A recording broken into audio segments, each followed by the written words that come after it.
That's what I'm talking about, son. Get you some of that daggone pie. Woo-hoo! Looky there. There's your bug-eyed big one right there. Getting started. We're getting started. Here's what I'm talking about. Gosh dang gorilla. Let's go, baby. Straight meat. God, look at that biggin.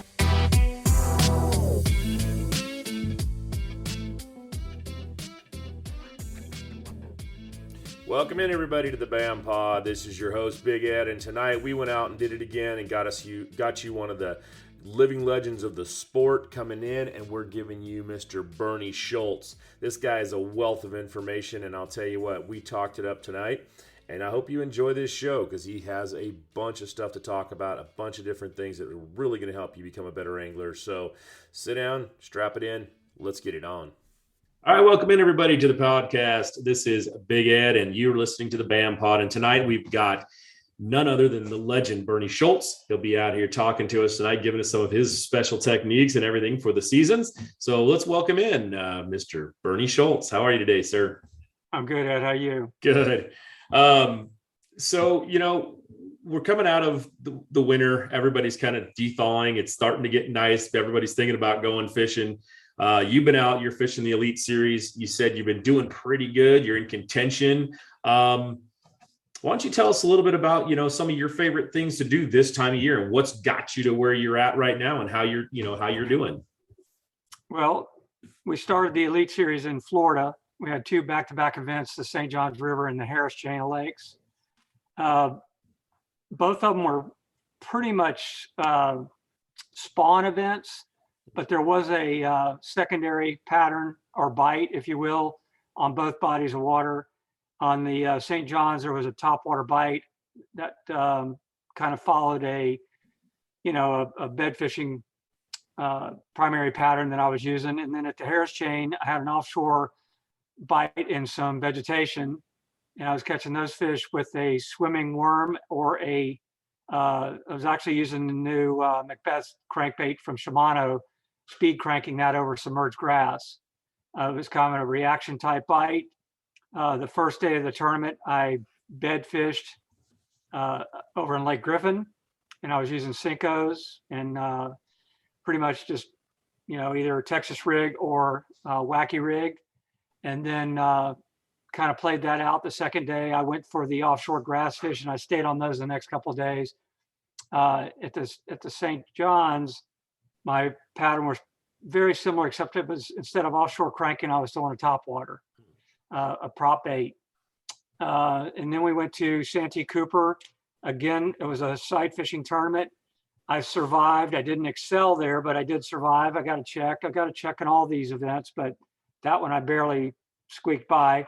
And then our last event was up at Chattanooga on Lake Chickamauga, and it was in blistering cold conditions. I mean, we had 20-degree mornings. We had freezing rain 3 of the days we were there. But that bite was some bed fishing and also some pre-spawn fish that were setting up on wood as they were moving into the pockets. Again, I was using Sinkos. I mean, it seems like this time of year, it's hard to beat a Sinko. I was using everything from a 4-inch to a 5-inch and rigging it either Texas style or with a wacky type configuration. And then my backup there was the Shimano Macbeth Flat 57F, which is and I was still in a red pattern because the water was cold and we're still kind of, they were coming out of winter. It was pre-spawn, a few spawning fish, but most of the fish were pre-spawn. Red's always a good pattern at that time of year, and I was speed cranking that through wood. Okay, so you basically said you kind of like went forward, and then as they moved their way north, you went backwards. From the normal this year. Where you start off with warmer weather in Florida, warmer fishing, different style on the beds, all the way up to now you're back into the cold weather. As you see, what's your next tournament coming up? We're at Lake Fork in a couple of weeks. Oh, wow. And that one should be a spawn event as well, and probably some schooling fish. What I'm a little bit anxious about is the water level. It's super low. There's a lot of exposed timber that normally we're idling over to get to the pockets and the bank to look for fish, either spawning or feeding on the bank, on the shoreline. I'm not sure what to expect this time. I've watched some videos of the lake, some drone footage that shows the timber is like 4 feet out of the water when it's normally underwater. So, and not all of it, some of it continues to be exposed even on high water, but the bulk of the timber that's in the lake is usually underwater, and most of it's exposed now. So that creates some logistical issues. I mean, trying to navigate is one. Places that you could idle over the top of it are now impenetrable, really. I mean, you just won't be able to get through some of it. You're going to have to take the long way around to get to the shoreline in a lot of these places. Again, my strategy will be to get to the bank or look for high spots away from the bank where the fish will have an opportunity to either feed or spawn. Yeah, so you're basically just looking for a spawn again down there. So when you talked about Santee Cooper and you talked about Chickamauga, those were not in the spawn yet, but they were mostly pre-spawn. Well, no, Santee was full-blown spawn. It was one side fishing. Okay. Drew Cook won that tournament running away with big stringers every day as side fish. And I survived that tournament. I didn't have any opportunities at big fish, but I caught enough to get by. Chickamauga, it was, again, a few on beds, but that wasn't the primary deal. Most of the fish, in my opinion, were pre-spawn and trying to move up, or they were, staging either on points or whatever to move into the spawning areas. Okay. When we get to Texas, it's going to be, Lake Fork is east of Dallas. So you're talking about North Texas. Right. It's been pretty chilly. I'm sure a lot of those fish will still be away from the bank, but I expect the predominant patterns to be relative to shallow water. Now, so when you say that, do you really expect it to be like, hey, they're moving up on them, or they're just getting staging with as cold as this? What it's been a little unseasonably cold in Texas this year. It has. Do you really think that it's like, hey, these fish are moving up, they're not going to be quite on bed? Maybe, I mean, obviously there'll always be some on beds this time of year, just whatever. But you're going to be looking for those pre-spawns mostly? Or are you going to be fishing for, because you talked about maybe schooling fish too, so that's a little post-spawn action. That's true. So you're kind of maybe thinking this lake might be in all three phases right now? Yes, I believe it will be. It usually is when we get there in May. It's, that lake's unique. It's got a big window for the spawn. It could start in January and last all the way to June. The bulk of the fish, I think, go off in May. That would be my guess. Maybe April into May. Probably this year, I'm thinking, it's going to be more of a May spawn. Hopefully, anyway. I mean, that puts more fish on the bank where I can find them. I don't know the structure in that lake very well. Right. And to try and learn it in 2.5 days of practice is really a challenge. So I'm hoping that, I can survive and maybe excel by fishing patterns in shallow water in areas that it's kind of hard to get something to yourself, but who knows, with the challenge of trying to navigate and get through all that standing timber. I mean, it's like a gauntlet now. Wow. Looking at the aerial footage that I saw, some of those creeks, it's going to be a super big challenge to just get to the bank. I had no idea there was that much timber below the water line until I saw this recent drone footage. Lance Vick has it on Facebook. Any of your readers or followers want to observe that, all they have to do is bring his name up on Facebook, and they can see that footage. That was Lance Vick. Is that what you said? Yeah, Lance Vick. Yeah, Okay. He's a former tournament fisherman. He toured for a long time. Good angler, really, really good angler. And that's his home. That's his home base. And I think he's guiding out there. I haven't really talked to Lance in a long time. And I know he still fishes some tournaments, but he doesn't tour like he used to. Mm-hmm. Okay. Yeah. That's always important to get out there and get as much information out there. If he's doing now good stuff, let's get it out there and let people know about it. For guys going out, this time of year, I love when we get your touring pros opinions on, what do you start with the average, talk to the average guy that's just going out for a weekend. He wants to go out, and start this time of year. What are you telling him? Hey, put this on. This is what you're going to do. This is, you've talked crankbait already. You've already talked a little bit about some of the, the Senko, obviously. What's some of the way you want to target things when you are searching and maybe you only got 2 days, because you're talking about pre-fishing, what do you go out there and tell that guy? It's only got a couple of days or a day to go out and fish, during the week before he has to go back to work. Yeah. I mean, every body of water is different, but the fish this time of year pretty much have one thing on their mind. They're trying to go to the beds and spawn. Whether they get there on the day that you're there, who knows? Yes. They're going to be staging somewhere nearby. They're going to be trying to move up, and they could fully be on the bank when you get there. I use everything from jerk baits, spinner baits, crankbaits, and in my search, when I'm, in a tournament scenario, you're trying to cover as much water as you can and eliminate as much water as possible to put yourself closer to the fish on competition days. Baits that move laterally through the water column, that allow you to eliminate water, like spinner baits, jerk baits, chatter baits, swim baits. Those are primary tools. They may not be the best tool on the day that you're trying to, produce on the competition days, but the fish will give themselves away to those lures. So I can get an idea of what kind of depth they're holding at, or the type of banks they're on, or maybe the type of cover they're related to. And those search tools or those search baits will help me do that. They'll help me figure out the basic pattern, what depth and what type of cover or what type of bank they're on. Then it's a matter of slowing down and being more efficient with maybe soft plastics or jigs or maybe a jerk bait. There's days, depending on the conditions, if you have low skies and rain and blustery conditions, fish are going to be pretty active. Right. Once the front passes and it gets bluebird and kind of stagnant, crisp and cold, they slow down. So you kind of gauge your presentation on what the fish are doing relative to the conditions. So those moving baits are good for days when fish are aggressive and moving and the strike zone's a little bigger. On days when it's not, you have to slow down and put it in their face. It's pretty interesting because, you're saying that reaction bait may be the key when the weather's not quite as good. So, if I'm a guy going out, I look out there and I go, I just worked all week. It's the wind's blowing. It's a little colder than I want it to be.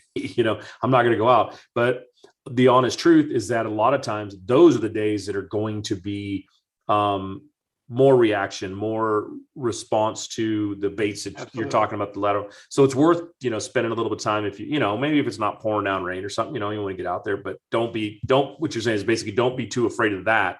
It's a little tougher when you get those clear bluebird, beautiful days to go sit out on the water and catch a tan, maybe not catch as many fish. But yeah, well, that's right. That's 100% correct. The case in point, when we were at Chickamauga, the 3 days that it sleeted and rained, super cold, but it was a low pressure situation. The fish really, they ate good on those days. Mm-hmm.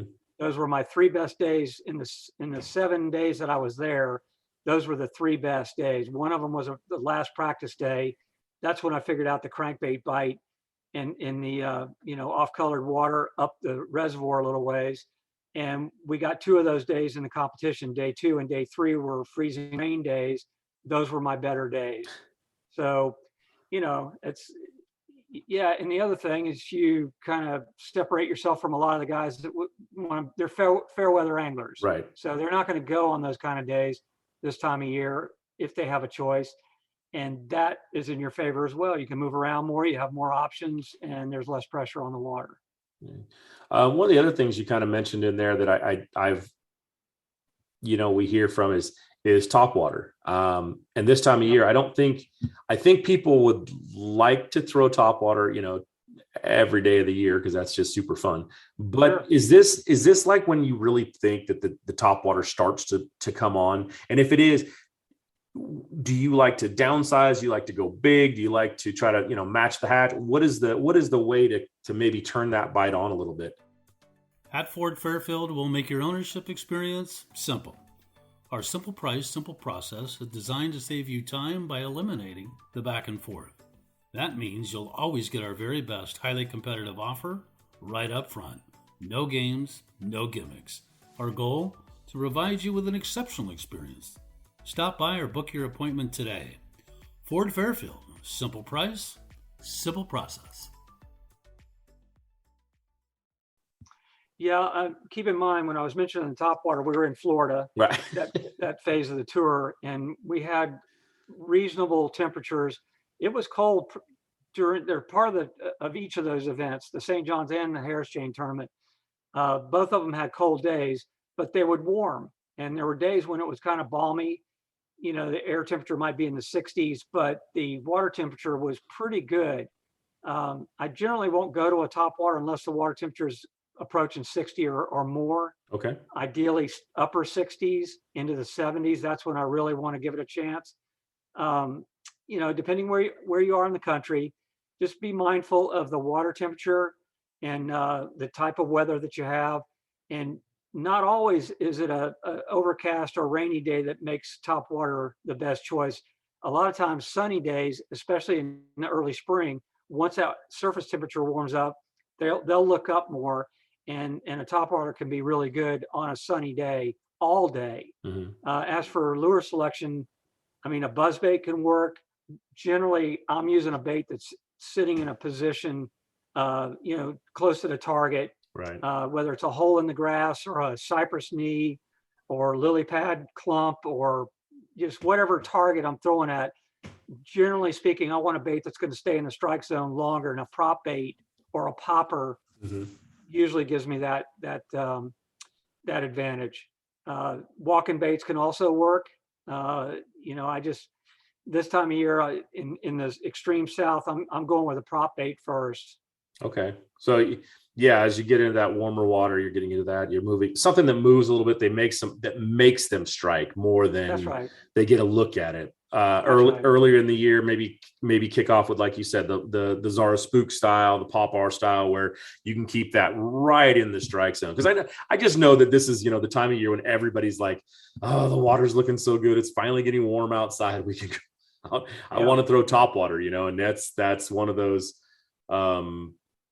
When does that start? When can I start doing that kind of thing? And I always see, you know, I'm in California, so I've already been catching them on topwater since January. So Right. it's one of those things that, you know, you get the right place, the right position, you can get them to come up. It's relative to your geographic location and type of water you're on. For prop baits, I like the Rapala X-Rap prop. I helped design that bait. I also like the Devil's Horse. Oh, And man. those are my go-to prop baits. As far as poppers, I'm using the Shimano World Pop now. I like that bait a lot. It skips really good, and it has something that other poppers don't have, and that is a reflective sheet of mylar in the body that continually pulses and reflects light even when the bait's stationary. Okay. And I've caught a lot of fish on it recently. Is that a new bait out? Is that It is. It's brand new. Shimano just just introduced a line of bass baits this past season. okay. Actually, at the Classic is when the World Pop was introduced. Okay. Finding them is the problem, but it's a really good cast a mile. It's got great buoyancy. It skips and spits really good. Wow. But it has that reflective mylar sheet that I really like, especially in the gold pattern for what we do in the South. Gold is a big deal in the South. Right. Yeah, I'll have to look those up myself. So anybody out there, this is the ones. Anybody listening, here you go. I think they had when I was at ICAST last year, I believe they brought out something. I think it was a rip bait though that had that same kind of thing in it, right? I think Shimano. Yeah, they brought they had two jerk baits, the World Minnow and the World Diver, which is a deeper diving jerk bait, and both of those have that reflective mylar sheet that I'm referring to. It's called Flash Boost. Okay.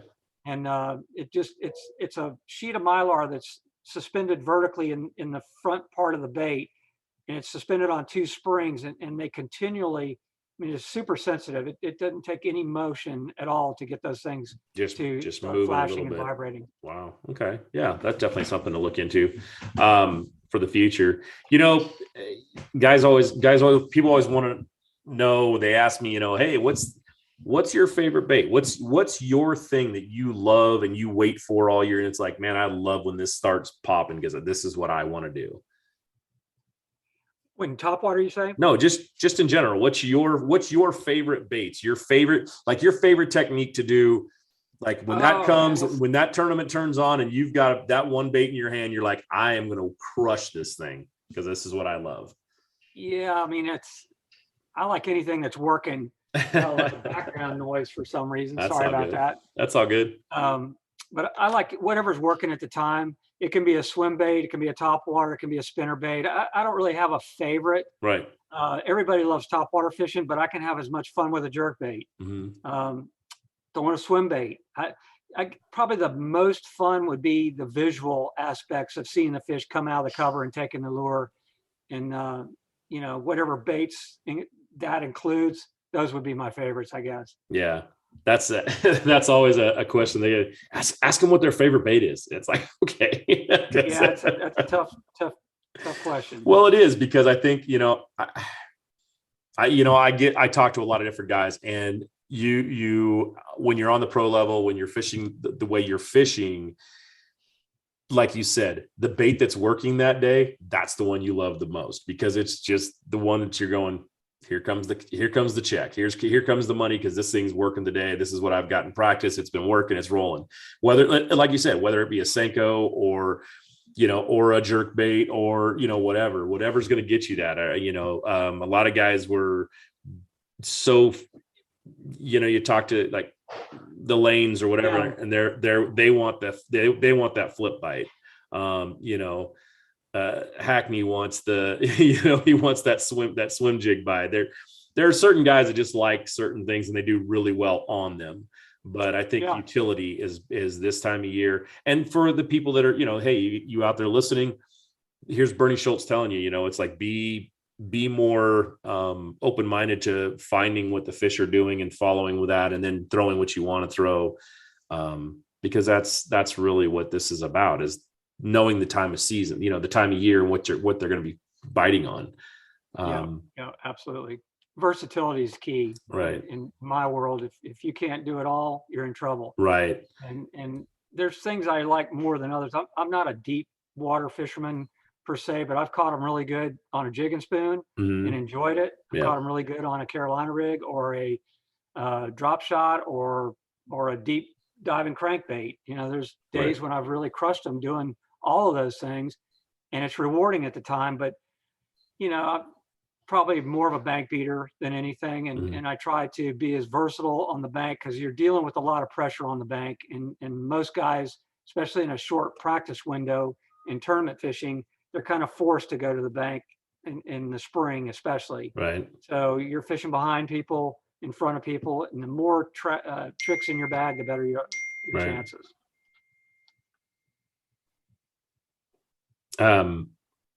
You're one of the guys that I definitely wanted to ask about this. I had talked to a couple of the other anglers, and you'd mentioned something called a Carolina rig, which is I don't want to say unheard of anymore, but it's become such a lower used. I think it used to be, it used to be so common. Everybody was throwing the Carolina rig. Everybody was throwing a split shot. Everybody was throwing. Some of these older baits are now starting to kind of like find their way back. It's kind of like music or fashion or whatever. It's like they were out of style. They kind of went out. Now they're coming back. Because you're a guy who collects antique lures. I mean, that's kind of one of your things, right? And how do you see some of these old baits coming back? Because the other day somebody was showing me this lure, and it was just a classic wood lure that was new, and then they had one that was a jitterbug style that's new, and they had one that was they're just updating them, but they're making them kind of come back, and you're just going, that's just this. What do you kind of see that going on in the tournament world? I guess is that old can be new now and new can be old, that whole thing, or do you kind of try to stay on the cutting edge of what's coming out and what's new? Tired of searching through ads to find bass articles in your favorite fishing magazine? Well, we have a solution for that. Introducing Bass Angler Magazine with over 30 articles in every issue, filled with tips and techniques to help you catch more fish. Follow the pros as they publish the most up-to-date seasonal methods to catching bigger bass. Whether you're a beginner or professional angler, make Bass Angler Magazine part of your gear today. Be a part of the fastest growing bass publication in the nation. Log on to bassanglermag.com with code TV and save 20% when you subscribe now.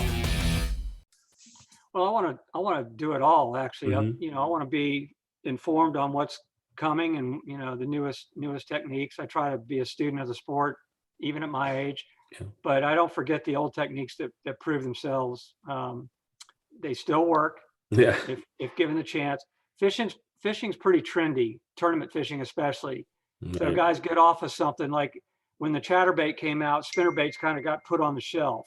Right. Now Jason Christie's showing people that spinnerbaits are just as viable as they were before they were, put to the side.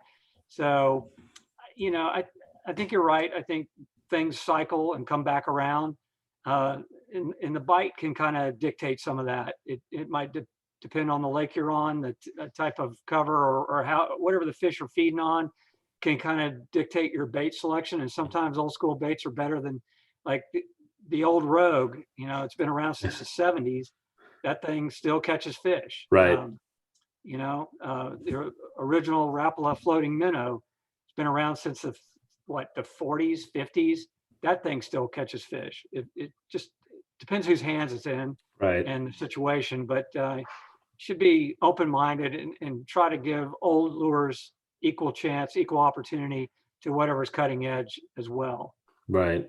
Well, the argument that I've heard, and I'd love to hear your opinion on it, is, oh, well, you've got to keep it new because, these fish have been educated. These fish have been educated. And it's like, the average lifespan of a bass is like 7 or 8 years, I think. Well,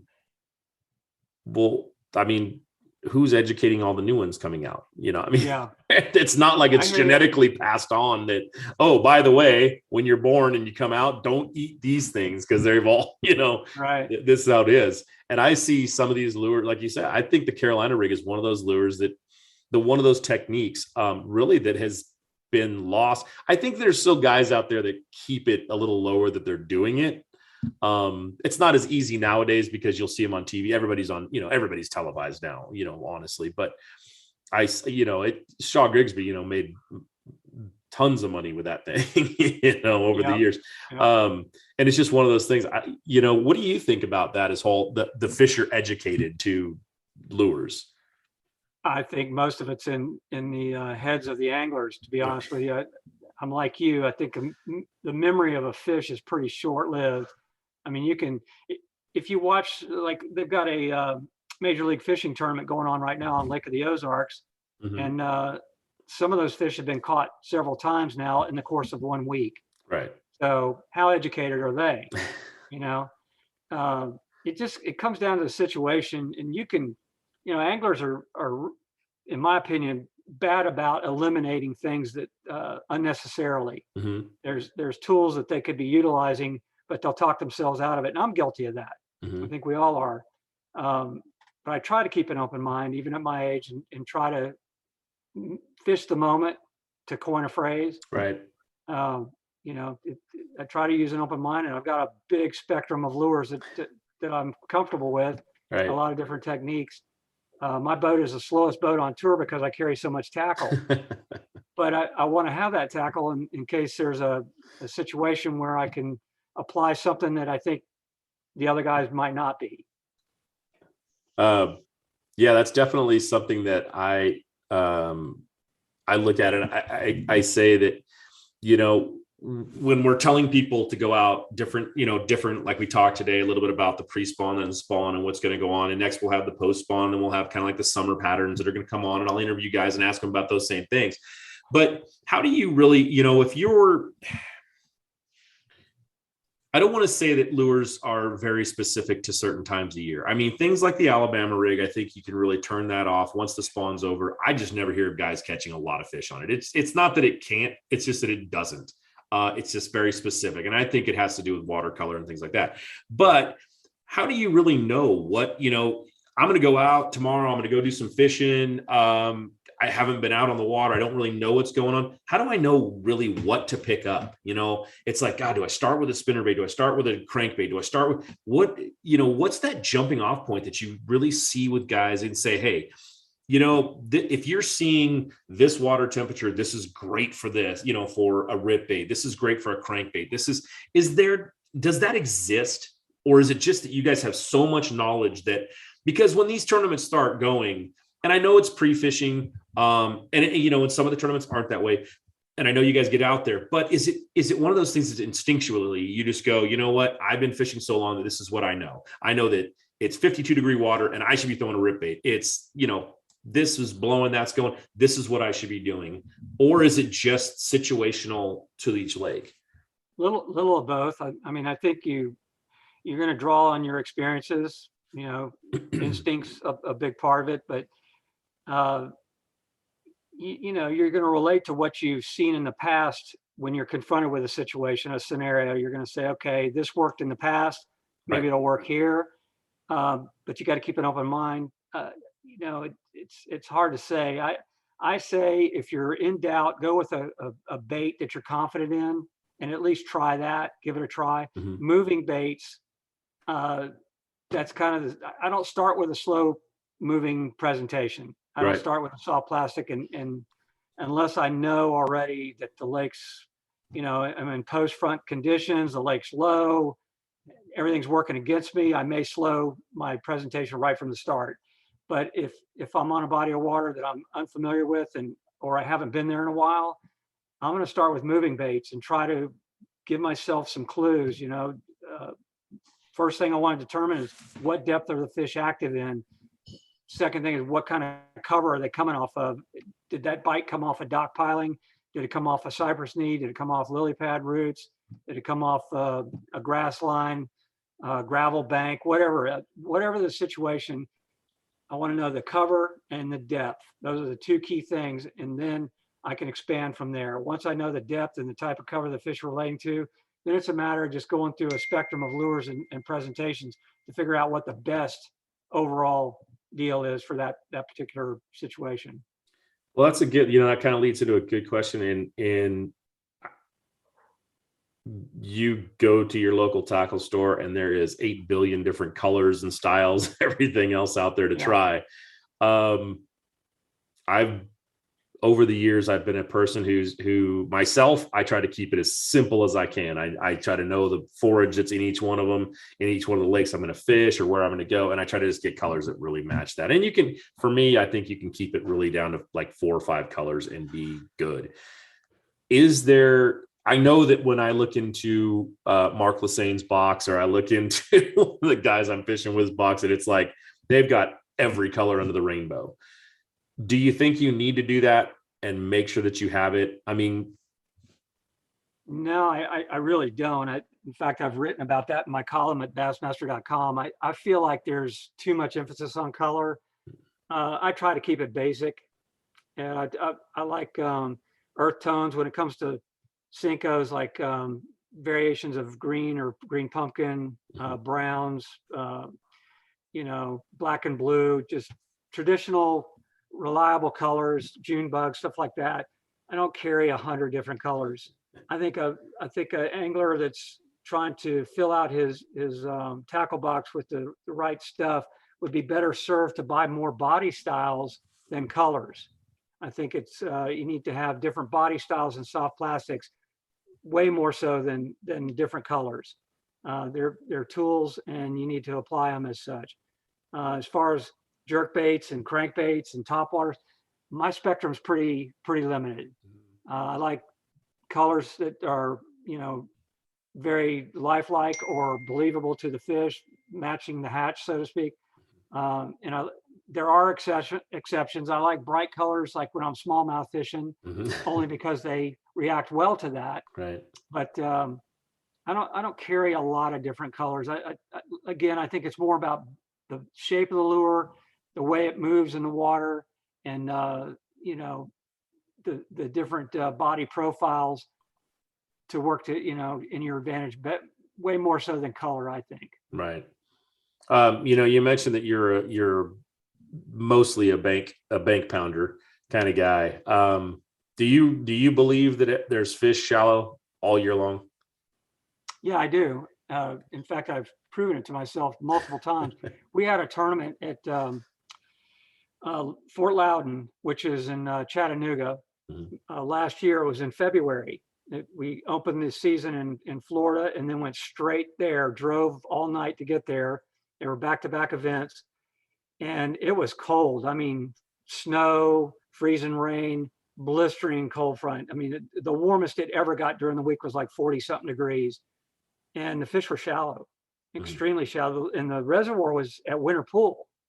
Usually low water tends to push fish away from the bank. You know, they say they follow the water line. If the water's high, they go with it. But in this situation, the fish were shallow. All the top finners, well, I can't say all of them. Gussie won the tournament. Jeff Gustafson won the tournament, vertical fishing for smallmouth, but he was the exception to the rule. Everybody else fished the bank or shallow flats. Right. And that's where the multitude of fish were caught. And it was cold, buddy. I mean, the water temperature was really cold, but they ate, you know, and I think the deepest I caught a fish was probably 4 feet. Wow. Yeah. That's one of the things that I think is really hard to get through people's heads when they, especially, I mean, out here in the West, it's a little different because we have these really deep lakes anyways. I mean, you know, we've got 150, 200 foot lakes and, Right. you know, steep banks and things like that. Rivers that are gorged out. But, you know, to try to tell people, it's like, yes, the fish are shallow all year long, all the time. You'll always find shallow fish. You'll always find, you know, I talked to Ish Monroe one time and asked him about it. And he said, if I'm fishing for largemouth on a lake like Oroville, where it's just vertical, blah, blah, blah, he goes, I want to catch them. I'm going to fish shallow because that's where they're going to be. I'm going to find some grass or some structure and they're going to be there. That's what I'm looking for.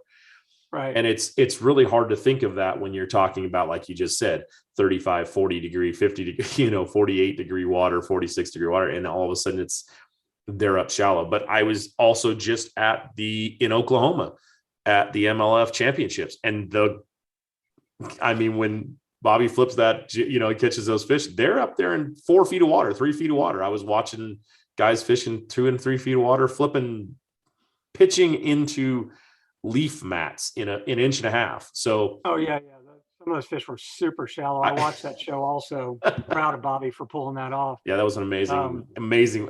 That's the confidence right there. It's like reweigh it, take everything you can, because you're talking about a championship win or losing, and Luke Clausen wins that thing. That's right. Yeah, I was proud he went a second time to the scales. That was actually a third time. And say it three times, because that second time it was just like you could just see his heart fall out, and then it was that third time it was just like good. He couldn't get that fish off the scale quick enough. No. That was funny. Yeah, I like that. Yeah, it was pretty awesome to see, because I got to be out on the water and watch those guys fish, and it was amazing to see how shallow they were fishing. Yeah. Yes, I mean, throwing spinner baits under docks in 3-4 inches of water and having the confidence that they're going to catch fish out of that when it was blistering cold. I mean, I was out there. I was not prepared. I got asked to go out that morning and was like, okay. I had no gloves, no nothing. So it was just one of those things that when you talk about the cold and seeing how those fish are shallow like that, that was a definite eye opener for me. You know, one of the things that has kind of gone on in there that you talked about with the way that you fish, and now you're going to Texas, you're going to have to try to being so versatile all across the country. How is it that you get to these places and can just turn that on and start to, I guess, understand a lake without really doing as much research as you can because you're traveling so much? Do you do a lot of your research before you go, or are you doing it kind of like when you get there because you don't know? You know, you can do some research early and it's like you get there and you go, well, that was useless. Or because the water, like you said, like you're going to find out right now, you know, yeah, the water's down or this has happened, and you found that out early. So that's good. You're going to put that in there. But when you're traveling these lakes, what's your like plan of attack when you get to someplace like that? We've paired one of the most iconic hulls in the history of bass boats with a proven lineup of trusted accessories. We're bringing you best-in-class value and performance, leaving others in your wake. Turnkey value, turnkey performance. The Pantera 2 is an overachiever in the 19-foot category. Once you hit the throttle, you'll feel the rush, and there's no looking back.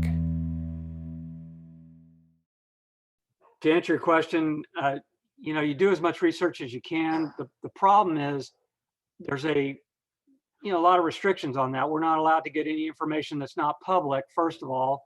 So you do Google Earth, you do as many fishing reports that are public online as you can. Try to read up on it, find articles, whatever, tournament results from the past. But in many cases, I'm relying on past experiences, my own personal experiences on because a lot of these bodies of water we repeat. We go to them year after year after year, or we might skip a few years, but we go back. And so a lot of times what worked back then, generally speaking, will apply again. So that gives you kind of a starting point. Then there's times where you're fishing by the seat of your pants. Right. There's nothing, you got nothing to go on. Yeah. That's kind of the case at Lake Oahe in South Dakota when we went there a few years ago. Nobody knew anything about it. I think Brandon Polnick was the only guy that ever fished the place. But it was an eye opener, and we're going back this year, but we're 150 miles north now, so it'll be a new body of water again. In South Dakota? Yes. Wow. Yeah, same lake. It's a huge north-south lying reservoir. And it's kind of riverine. It's not real wide and expansive, but full of smallmouth. And I like smallmouth fishing, so hopefully I can figure something out. But yeah, we get bodies of water where you have to kind of learn it as you go. Do you enjoy that part of it? I do. Yeah. I wish we had no practice, Mm-hmm. to be honest with you. Yeah. And I wish we didn't have GPS units, because I think that's a huge crutch for a lot of guys.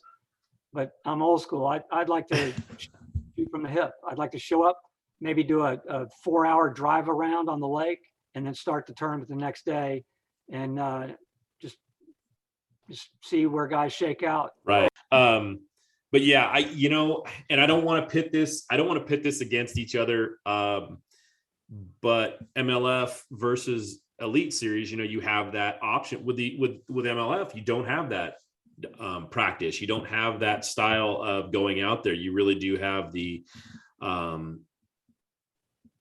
just show up and fish the lake. Now the difference is or the Bass Pro Tour. Sure. I know I do that. I gotta do that every time anymore. Yeah. They gotta change it. But the other tours that they have, you do have official practice. Right. Yeah. The Bass Pro Tour, they don't have the practice. You go out, you pretty much fish it, you're learning it as you go. And it was one of the things that I found very interesting. It leads into the way that they're running it, where you have the fish, every fish counts, over anything over 2 pounds counts. In that, I saw guys start to take the day off once they built up a lead so high that they knew they were going to make it. And then it was like, I'm done. I'm going to go look for fish now. I'm going to go pre-fish now. Do you think that if the Elite Series did something in that way that you could get, because you don't really know. You're just doing 5 fish. So you don't know when you can stop. If they didn't have practice, could you just stop and say, you know what? I've got 20 pounds in this box right now. I think I'm good. I think I'll make the next day. I'm going to go pre-fish now and just go run around the lake looking for different spots like the ones I have. Oh, I've done that multiple times when I know that I've got enough to get me through to the next round, next day, or through the cut. I'm definitely going to manage the fish. It's a 4-day event if things go right, and you need to have fish for 4 days. When I was on the St. Lawrence last year, I was leading the tournament for 2 days and basically ran out of fish and tried to recover. Well, my backup areas had competitors on them, so they were, draining those places while I was on my primary stuff. But my backup didn't help me then. So I was kind of thrust in a situation where I had to go find new fish. But yeah, definitely you want to manage fish. And when you know you got enough early, especially early in the event, Yeah. Now, once it's championship Sunday, all bets are off. You want to catch everything that bites. Right.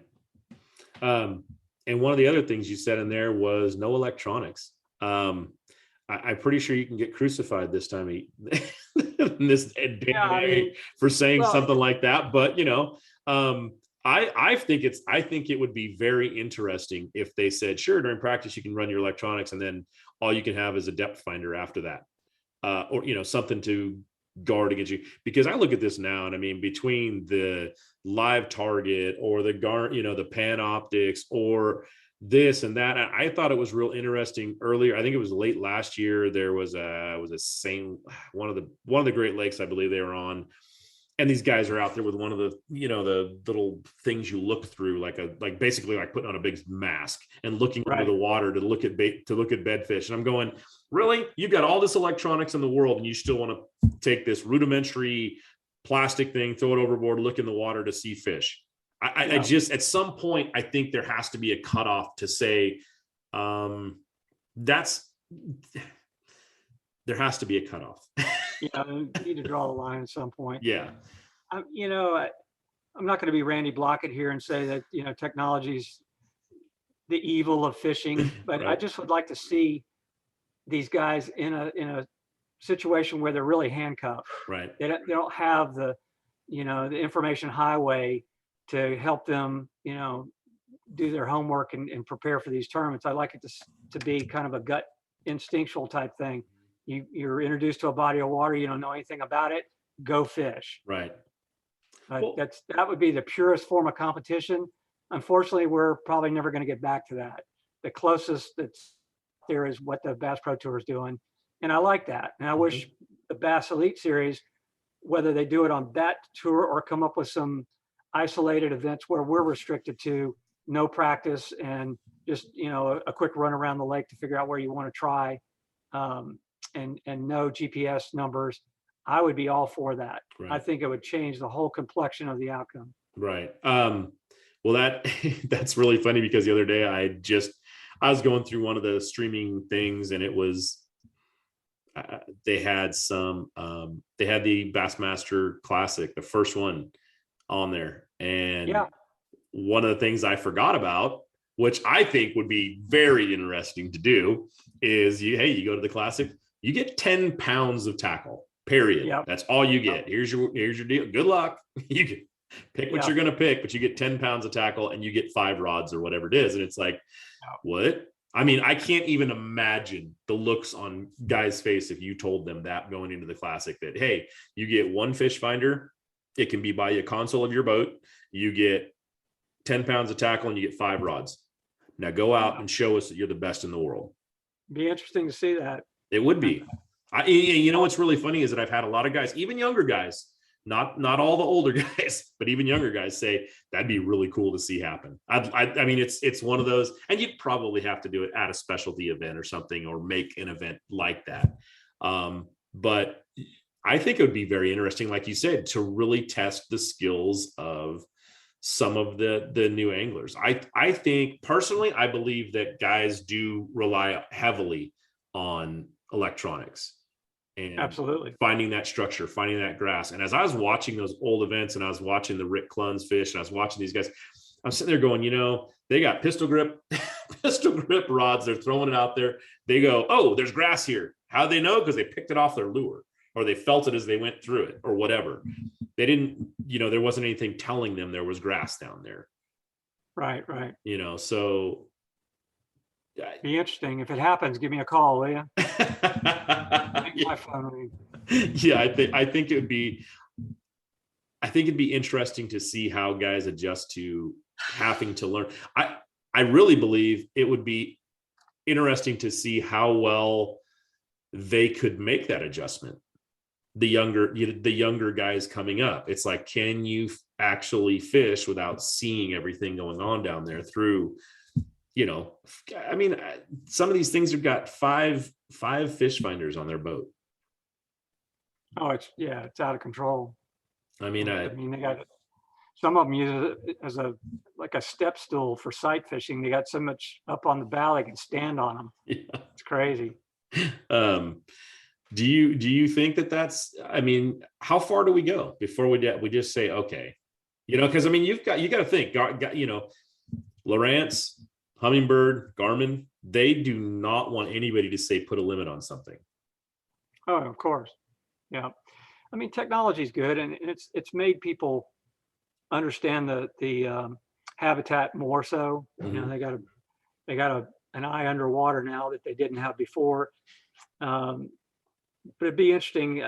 I'd like to see some of these guys try to triangulate a spot that they find with a depth finder without the use of a GPS or without the use of a nav chart Right. to give them the contours. Just go out there and find it with a basic sonar, and then try to get back to it on a Right. different day. That would really challenge some of those guys. Yeah, that alone would be interesting to see.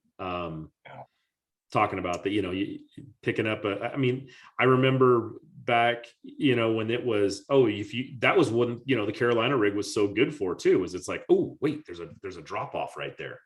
And then a buoy goes overboard. Exactly. Jump up, put a buoy down there. And it's like, all right, that's the transition right there. That's the spot.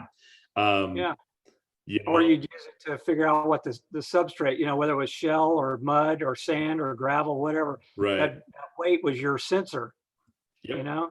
That big 1 ounce weight would tell you what's down there. And nowadays you can side scan will show you what the bottom's made of. Oh yeah. I mean, between side scan and, like you said, the new live target, the live action, forward viewing, the Panoptics and that sort of thing. It's like you pull up to a bush or a dock or whatever, and it's like you put it up there, look at it, and it's, oh wait, there's nothing under that dock. Okay, cool, go to the next one. Instead of spending 5 or 6 casts or 10 casts and then going to the next one, then going to the next one, then going to the next one. It's like you pull up, you look under, go, nope, nothing there, nope, nothing there, nope, nothing there. Yep, active fish. Whoop, throw up there, catch them. I mean, to me, that makes a difference, because those 10, 15, 20, 30 that's time coming off the clock that you're figuring out whether or not there's fish. So yeah.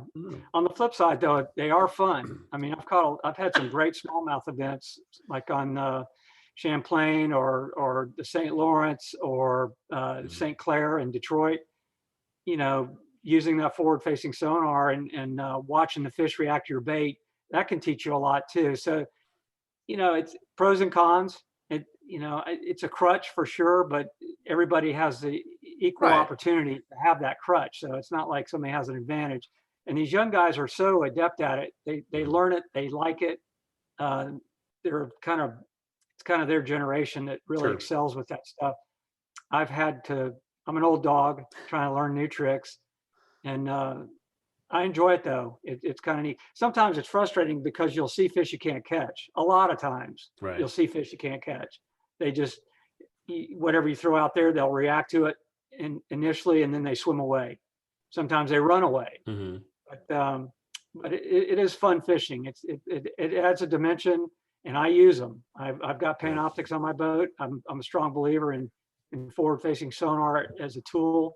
But I think it'd be interesting to have a tournament where guys were really limited on what tools they had to go out there and try and find and catch fish. Yeah. I think it'd be one of those. To me, if they wanted to implement something like that, it would be more of a on cut day, on Sunday, or Saturday, whatever day is going to be cut day. It's okay. Once you make the top 10 or the top 20 or whatever it is, all that stuff goes off. You're done. And you're down to, well, you've been fishing this for 3 days. You should know where the fish are. You should know what's going on. Now go prove to us that you are the best in the world. Because that's the one thing I think has been so awesome to see with the way that MLF, the Pro Shot, the Bass Pro Tour, the Elite Series, everything now it's televised. It still gets edited a little bit, but you do get to see how some of the best in the world blank on you start to, as the average guy out there fishing, the average person going out on the water, and he's like, man, I only caught 4 fish today or 5 fish today. They go, and now all of a sudden these guys who are the pros, who are the ones who are supposed to be the best in the world, you can step back and go, somebody else doesn't have a good day every day also. Oh yeah, we're all human. You take your make your best guess and Yeah. take your chances and hope it works out. Yeah. You know, we're gamblers. Yeah. There's no doubt. You just hope you get the right cards and play them right. Right. I mean, guys like yourself that are doing well and keeping in the money and getting a check at all these events. I mean, there is nothing to slash at about that. That is an amazing feat to cash a check at every one of the events. Just to be that consistent and be that good is amazing. Well, the talent level is huge now. All these guys, when I got on tour, I mean, we're talking mid 80s, late, probably 87, 88. I learned to fish on tour. I mean, I got on tour and I realized real quick how little I knew. And I was like a sponge and back then those were draw tournaments. So I could draw Tommy Martin. I could draw Larry Nixon. I could draw Roland Martin, or I could draw whoever, Guido Hibden, Bo Dowden, whoever was around at the time. Right. And I always learned, even when the fishing wasn't good, I was learning something. These guys today, they come prepared. Right. I mean, I'm sure they're learning on the fly to some degree, but they are very well versed, way more so than when I started. Yeah, I think that's probably the biggest turn in bass fishing that I've seen, is how one of the things is, you know, when you were coming up, there wasn't college. there wasn't high school fishing teams. There weren't colleges giving out, you know, even mediocre scholarships to go fish for you know, right, for an education and get that thing. And I watched so many of these young kids coming up, you know, now they're learning even more. I talked to some of the young guys and it's like, yeah, I'm taking the marketing classes. I'm taking that, you know, and you had to learn how to do marketing and how to do advertising, how to push yourself, you know, through just good old fashioned meet people, know them, become friends, you know, work on that. And nowadays it's like, it's almost an expectation to come into this sport with some kind of a background in marketing and advertising so that you can get up there and talk and sell product. Absolutely. That's probably been a key to my success. Is I did minor in advertising. I was an illustrator in college, but I minored in advertising, and communication's paramount. You got to be able to communicate, not with just media, but with sponsors. Like if you go to a sponsor meeting, they want input and they want it to be insightful. You know, they want you to be well-versed and prepared. It's not just who you know, it's what you know in conjunction with who you know. Right. And you need to be able to communicate with these companies now. Marketing, I try to encourage any kid that asks me about, you know, trying to become a pro angler, get that in your, you know, repertoire.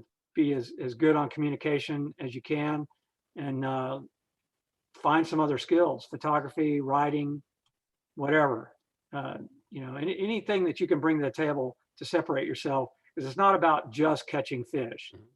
There's a lot of other sides to the business that you better be prepared for. Right.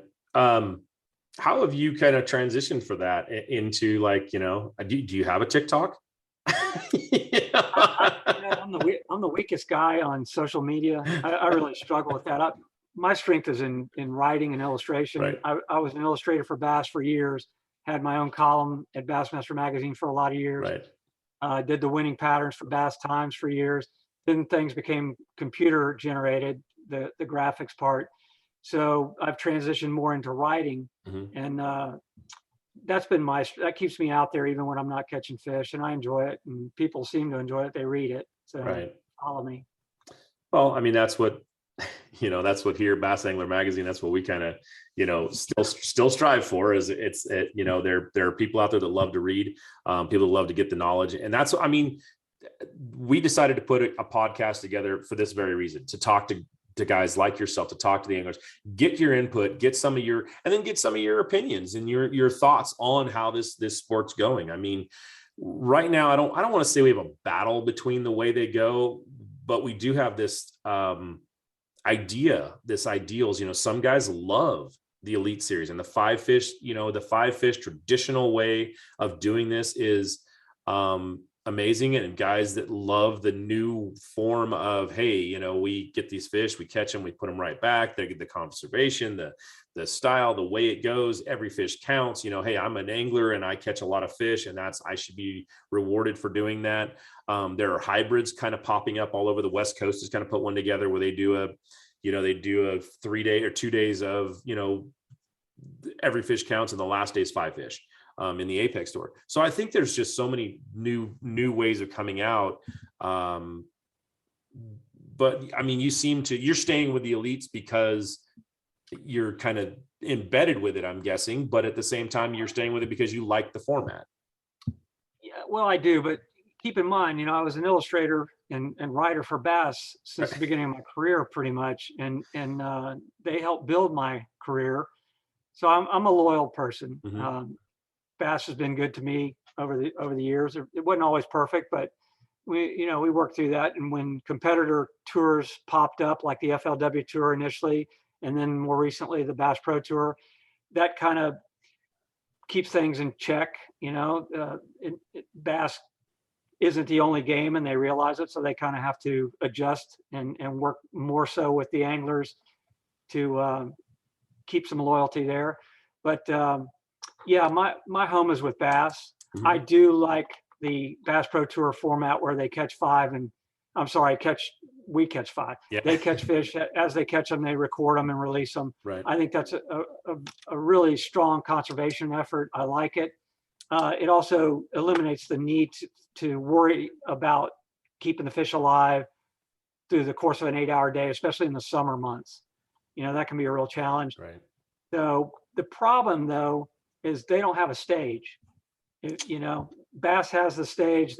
We have thousands of people show up for our weigh-ins, and they want to see fish. Right.